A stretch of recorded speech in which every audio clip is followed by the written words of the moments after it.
Mapagpalang araw po sa lahat mga kalingap. Ito po si Salema Fanatic. At napanood ko po ang pangalawang LS ni Caprondi. Ay, Caprondi, shoutout sa iyo. Siyempre, mahirap talagang tanggapin ang katotohanan. Napakahirap talaga. Hanggang dito na lang po. Sana, nung nag-vlog si Bopil, dapat hindi ka na sumagot sa LS. Hindi ka na sumagot doon sa mga interview ni Teacher N. Na wala namang katuturan yung mga interview yon na hindi ko alam na napasama ka pa pala. Alam mo, sa nangyari yon noong January 2023, nakalimutan ko na yun pinatawad na kita kung ano man naging kasalanan mo sa akin, sa aming mag-asawa.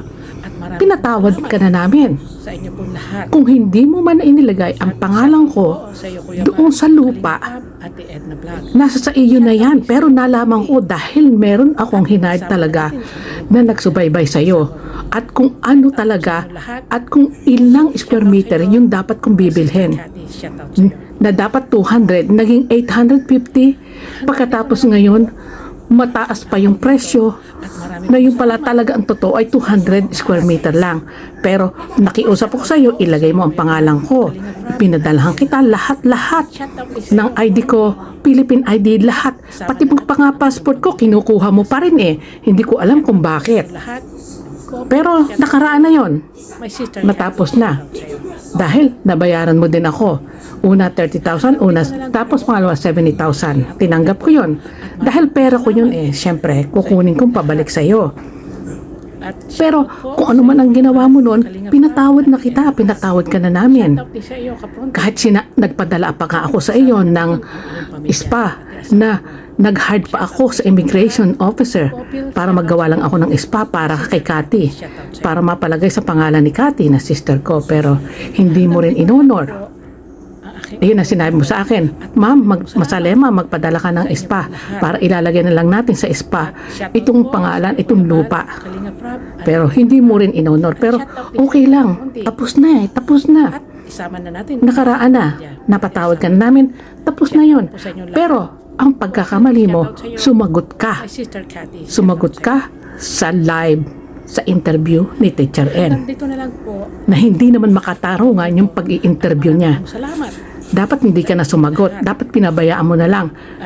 Siyempre, mali lahat ang mga contents mo doon. Mali lahat ang mga pinaliwanag mo doon. Siyempre, sasagutin ko yun.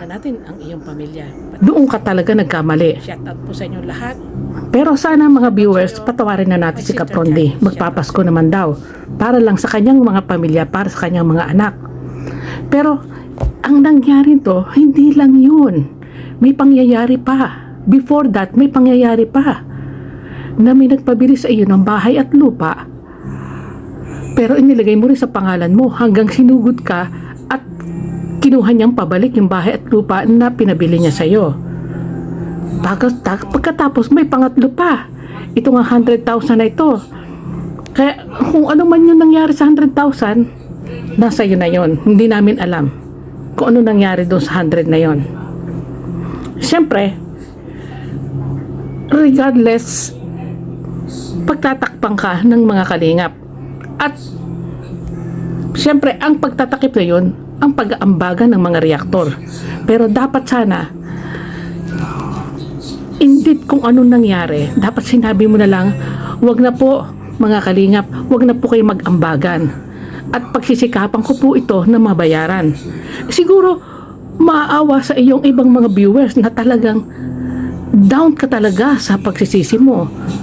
Pero tinatanggap mo kung ano man ang iambag sa iyo ng kalingap. Dapat sinabi mo na lang, wag na po sana. At pagsisikapan ko po ito na makuha ko po at mabayaran ko po lahat ang mga pagkukulang ko. Pero, ayan, ano nangyari? Hanggang dito na lang po ang aking upload na ito. At marami pong salamat sa inyo pong lahat. At shoutout po sa iyo Kuya Bal, Kalinga Prab, Ate Edna Vlog. At shoutout din sa iyo Caprondi. At isama na natin ang iyong pamilya, pati asawa mo. Shoutout po sa inyo lahat. Popil, shoutout sa iyo. My sister Cathy, shoutout sa iyo.